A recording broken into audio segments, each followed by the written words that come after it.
Assalamualaikum warahmatullahi wabarakatuh. Anak-anak kelas 5 semuanya, yang mudah-mudahan dirahmati Allah Subhanahu wa taala. Marilah kita memuji Allah Subhanahu wa taala atas nikmat dan hidayahnya yang diberikan kepada kita semuanya. Baik anak-anak semua kelas 5, pada kesempatan kali ini kita meneruskan pembahasan minggu lalu, pekan lalu, yaitu ketika Nabi Muhammad SAW hendak hijrah ke Madinah. Ya, ayo kita anak-anak bisa dibuka di halaman 11. Halaman 11 ya, terus kita baca. Rasulullah SAW berangkat menuju rumah Abu Bakar, meminta untuk menemani beliau hijrah ke Madinah, serta menyusun strategi untuk dapat sampai ke sana. Malam telah larut, para pemuka Quraisy mulai berkumpul di depan pintu rumah Nabi Muhammad sallallahu alaihi wasallam untuk mengintai kapan beliau keluar untuk segera menyergap dan membunuhnya. Terus kita baca, meskipun persiapan yang dilakukan orang-orang Quraisy sedemikian rapi, akan tetapi mereka gagal melaksanakan rencana keji tersebut. Pada malam itu, Rasulullah SAW memerintahkan Ali bin Abi Thalib, ya, Ali bin Abi Thalib diperintahkan oleh Nabi untuk tidur di ranjang beliau dan memakai selimut beliau. Beliau SAW keluar menembus barisan orang-orang Quraisy yang sedang mengepung seraya menaburkan debu di atas kepala mereka. Saat itu Allah Ta'ala menutupi pandangan mereka sehingga tidak dapat melihat beliau. Beliau membaca firman Allah Ta'ala, waj'alna min baini aydihim sadda wa min khalfihim sadda fa'agnaynahum fahum la yubsirun. Ya. Dan kami adakan di hadapan mereka dinding, dan di belakang mereka dinding pula. Dan kami tutup mata mereka sehingga mereka tidak dapat melihat. Ya, udah kita bahas sebentar. Ya, ketika itu sebelum hijrah, Nabi Muhammad SAW itu menemui siapa? Abu Bakar untuk menemani hijrahnya Nabi. Karena ini Abu Bakar sebenarnya sudah menunggu-nunggu. Karena sahabat-sahabat yang lainnya itu sudah berangkat hijrah terlebih dahulu. Tinggal beberapa sahabat yang memang lemah secara fisik untuk tidak hijrah, dan beberapa anak. Dan tentunya Abu Bakar tidak melakukan hijrah sebelum diperintahkan oleh Nabi Muhammad SAW. Adapun Umar, Utsman dan sahabat yang lainnya itu sudah berangkat hijrah. Nah, ketika Nabi Muhammad SAW sudah menemui Abu Bakar, kemudian mengajak untuk menemani berhijrah, Abu Bakar langsung bersiap-siap. Semua hartanya dikumpulkan menjadi satu, dibawa semuanya. Sampai-sampai Asma binti Abu Bakar itu tidak ditinggali harta.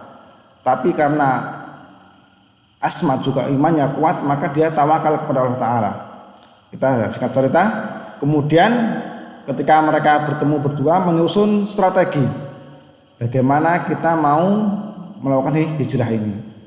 Nah, di lain sisi kafir Quraisy pun berkumpul untuk membuat strategi juga. Mereka berkumpul untuk membuat strategi bagaimana menghalangi Nabi Muhammad SAW untuk hijrah atau kita bunuh saja.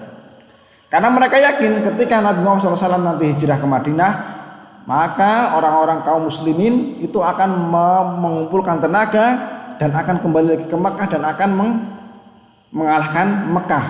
Ya, sehingga waktu itu orang-orang Quraisy itu mengepung rumah Nabi Muhammad SAW. Masya Allah ya, bayangkan secara hitung-hitungan manusia itu pasti Nabi Muhammad SAW pasti mati, pasti akan terbunuh. Ya, pasti akan gugur karena rumahnya Nabi itu kecil, kemudian dikelilingi berlapis-lapis orang-orang Quraisy. Tidak ada sejengkal pun itu kosong. Nah, barisan kaum musyrikin itu sangat rapi dan rapat. Tetapi karena Allah Subhanahu wa taala yang Maha Kuasa, wa huwa ala kulli syai'in qadir, ya, itu mampu segalanya. Ya, meskipun persiapan yang dilakukan orang-orang Quraisy itu sedemikian rapi, akan tetapi mereka gagal untuk melaksanakan rencana keji tersebut. Allah Subhanahu wa taala mengilhamkan kepada Nabi Muhammad SAW apa? Yang pertama dimulai dari dalam rumah. Yaitu apa? Ali bin Abi Thalib untuk tidur di kamarnya Nabi dan memakai selimutnya Nabi. Sehingga apa? Orang-orang Quraisy masih mengetahui bahwa Nabi belum keluar. Dikiranya masih ada di kamar tidur dan terus menunggu. Padahal Nabi sudah keluar, karena atas mujizat Allah Subhanahu wa taala ditaburkanlah pasir di atas orang-orang, di atas kepala orang-orang kafir Quraisy, dan pandangan mereka tertutup. Ya, pandangan mereka tertutup sehingga tidak mengetahui Nabi sudah kabur. Ya, sebagaimana Allah taala berfirman ini, wa ja'alna min baini aydihim sadda wa min khalfihim sadda fa ahsaynahum fahum la yubsirun. Mereka tidak dapat melihat. Fahum la yubsirun, tidak dapat melihat. Nah, akhirnya Nabi Muhammad SAW bisa keluar dari rumah dan melanjutkan perjalanan hijrah. Salah satu strateginya adalah apa?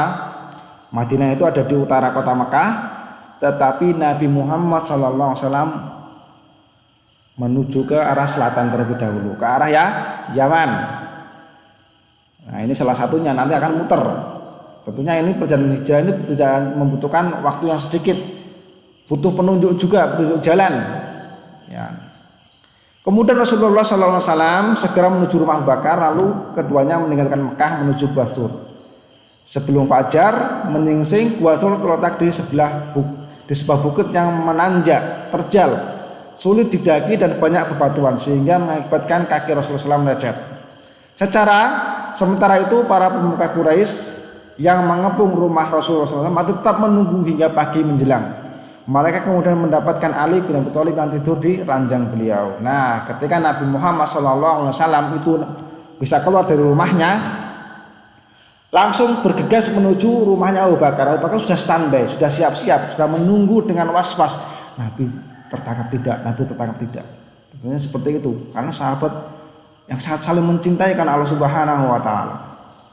Ini sangat penting sekali. Bagaimana kalau kita menyaksikan diri kita sendiri, rumah kita dikepung, kita mau dibunuh, wah bagaimana rasa khawatirnya orang-orang yang mencintai kita, atau bagaimana rasa khawatirnya diri kita.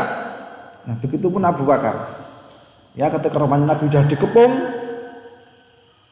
tetapi Allah Ta'ala berkehendak lain, Nabi selamat dan langsung menuju ke rumahnya Abu Bakar. Lalu keduanya meninggalkan Mekah menuju Gua Thur sebelum fajar menyingsing. Jadi dini hari, masih gelap gulita, ya mungkin jam-jam tengah malam lah kali ya, jam tengah malam sebelum fajar menyingsing.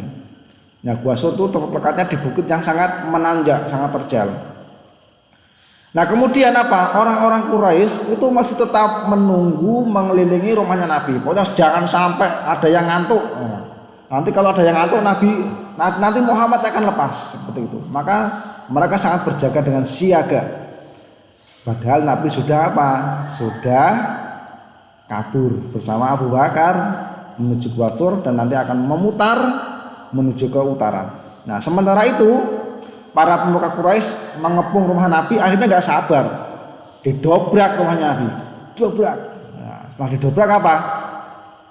Melihat masih ada Nabi, masih ada orang tidur di ranjang, dibuka selimutnya, rupanya yang di situ adalah Ali bin Abi Thalib, ya, yang tidur di ranjang beliau. Wah, marah akhirnya, mana Nabi Muhammad, seperti itu. Tanya kepada Ali bin Abi Thalib. Anak-anak semuanya. Kemudian Nabi di Gua Thur. Nah, Gua Thur itu terletaknya di Bukit Sur, 5 mil sebelah selatan Mekah. Nah, ini perhatikan di sini ya. Tahukah kamu Gua Thur terletak di Bukit Sur? Jaraknya 5 mil. 5 mil itu ya mungkin kurang lebih 5 kilo lebih ya. Kalau di jarak mungkin antara Pasar Pelayan sampai Bundaran Siono. Nah, itu kurang lebih 5 kilo. Yang menanjak, jalannya terjal, sulit didaki dan banyak bebatuan tempat Rasulullah SAW dan Abu Bakar bersembunyi dari kejaran orang-orang Quraisy ketika hendak hijrah ke Madinah. Ini terletaknya di mana? Di sebelah selatan. Nah, selatannya kota Mekah. Ya, kita kembali ke sini. Kita baca. Ketika Nabi di Gua Thur, tak kala Rasulullah SAW dan Abu Bakar sampai di Gua Thur, Abu Bakar masuk terlebih dahulu untuk membersihkan gua tersebut. Didapatinya di sisi gua ada beberapa lubang, maka dia pun menyobek bajunya untuk menyumbat hingga tidak bisa kecuali 2 lubang. Lantas ia menyumbat dengan kedua kakinya. Ia lakukan itu karena khawatir dari lubang-lubang keluar binatang atau Allah berbisa. Jadi ini apa? Abu Bakar benar-benar ingin melindungi Nabi, karena Gua Thur itu masih tempat yang asing, jarang dijamah oleh manusia. Maka Abu Bakar memastikan terlebih dahulu, masuk terlebih dahulu. Bayangkan waktu itu masih malam hari, mengendaki gunung tanpa lentera, tanpa senter, terjal. Masya Allah, ini perjuangan yang sangat sekali ya. Kalau kalian nanti kalau besar mungkin daki gunung itu pun capek, padahal daki gunung sekarang itu peralatannya sudah lengkap, ada senter, ada sepatu dan sebagainya, itu pun susah. Apalagi zaman Nabi waktu itu mendaki gunung tanpa senter, tanpa apa, dan malam hari, dan itu banyak bebatuan sehingga menyebabkan kakinya Nabi Muhammad itu lecet. Nah, maka apa? Abu Bakar itu dicek terlebih dahulu, masuk ke Gua Thur terlebih dahulu. Kalau ada hewan berbisanya atau apa yang bisa menyebabkan Nabi celaka, maka memastikan terlebih dahulu. Guanya dipastikan aman, nyaman. Ya, meskipun nggak nyaman ya, aman, intinya aman, bisa dimasuki. Maka ketika sudah para lubang-lubang itu yang ada lubangnya disumpel-sumpel dengan baju, dan sisa 2 lubang akhirnya disumpel dengan kakinya Abu Bakar sendiri, dan akhirnya Nabi disuruh oleh Abu Bakar untuk masuk. Nah, Rasulullah SAW akhirnya masuk ke gua dan merebahkan kepalanya di pangkuan Abu Bakar, kemudian tertidur. Kaki Abu Bakar disengat binatang berbisa, tapi ia tidak bergeming sedikit pun, khawatir membangunkan beliau. Kemudian Rasulullah SAW mengobati dengan meludahi luka tersebut hingga sembuh. Ini fotonya Gua Thur ya, anak mungkin bisa dilihat lebih jelas di bukunya. Ya, jadi ketika Abu Bakar dan Rasulullah SAW sudah masuk karena capek ya, bagaimana perjalanan 5 kilo ya, malam hari berjalan 5 kilo dan dihantui dengan rasa was-was nanti kalau dikejar orang-orang Quraisy. Begitupun nanjak lagi 5 kilo nanjak. Kalau nanjak kan menanjak ke atas. Nah, sampainya Gua Thur, maka Rasulullah SAW sama Abu Bakar lelah. Akhirnya apa? Rasulullah SAW tertidur di kepalanya, di pangkuannya Abu Bakar. Masya Allah, semoga perjuangan Abu Bakar mendapatkan banyak sekali keridhaan Allah Subhanahu wa Ta'ala. Nah, ketika Rasulullah SAW itu tidur di pangkuan Abu Bakar, dan tadi kan Abu Bakar kan sisa 2 lubang karena bajunya sudah tidak cukup untuk menutupi lubang-lubang itu, dan ditutup dengan kakinya Abu Bakar, maka kakinya Abu Bakar disengat binatang berbisa. Allahu a'lam, ini yang menyengat apa? Yang jelas binatang berbisa, entah itu kalajengking atau kelabang atau ular, Allahu a'lam tidak disebutkan di sini. Tapi ada yang mengatakan itu disengat kalajengking, tapi lebih baik yang penting mengatakan itu hewan berbisa. Abu Bakar menahan sakit, tetapi ditahan, karena kalau seandainya Abu Bakar nanti goyang kakinya atau menahan, waduh sakit sekali, nah nanti mengganggu tidurnya Nabi. Nah, Abu Bakar tidak menginginkan Nabi itu terganggu tidurnya. Masya Allah, ini perjuangan Abu Bakar melindungi Nabi Muhammad SAW. Kemudian setelah siangnya baru tahu Abu Bakar akhirnya disengat, kemudian diobati oleh Rasulullah SAW dengan diludahi. Ya, ini mujizat ya. Tidak semua ludahnya manusia itu bisa buat mengobati. Ya, nanti kita disengat kalau jengking jurti doni, ya, nanti malah nggak sembuh. Ini khusus Nabi, ya. Ada beberapa kekhususan yang dimiliki oleh Nabi Muhammad SAW. Dalam kisah yang lainnya, ketika Ali matanya sakit itu dikasih ludahnya Nabi sembuh. Ya, nanti kita juga, wah Nabi juga kalau ngobati dengan ludahnya tak idoni, weh. Ya, bukan, jadi enggak semua ludahnya manusia itu bisa buat jadi obat. Ini jangan dijadikan dalil ludah itu bisa jadi obat. Ya mungkin ada sebagian. Kemudian mereka berdua berdiam diri di Gua Sur selama 3 hari. Abdullah putra Abu Bakar biasa menjenguk mereka pada malam hari untuk memberikan informasi tentang perkembangan situasi kota Mekah. Sedangkan Amir bin Fuhairah, budak milik Abu Bakar, mengembala kambing di padang pengembalaan penduduk Mekah. Dan pada sore hari ia mengerahkan kambing tersebut menuju Gua Sur agar Rasulullah SAW dan Abu Bakar dapat memerah susunya. Nanti ini besok dibahas selanjutnya ya. Jadi intinya karena waktu tadi di depan sudah dibahas, yaitu ketika mau hijrah Nabi Muhammad SAW sudah memberikan informasi kepada Abu Bakar akan hijrah dan menyusun strategi. Tentunya Abu Bakar ada yang dikasih tahu, nanti saya hijrahnya itu ke selatan dulu menuju Jabal Thur. Nanti saya di sana akan bermalam beberapa hari, kamu nanti bisa menjenguk saya. Nah, ada Abdullah bin putra Abu Bakar dan ada Asma binti Abu Bakar yang mengirim makanan kepada Abu Bakar. Dan ada budaknya yang menggembala, nanti kalau sore hari kambing-kambingnya digiring ke Gua Sur. Nah, demikian anak-anak, ini perjalanan secuil kisah perjalanan Rasulullah SAW hijrah ke Madinah, yaitu tinggal 3 hari di Gua Sur. Demikian pembahasan kali ini, kita lanjutkan besok. Ada kurangnya saya mohon maaf.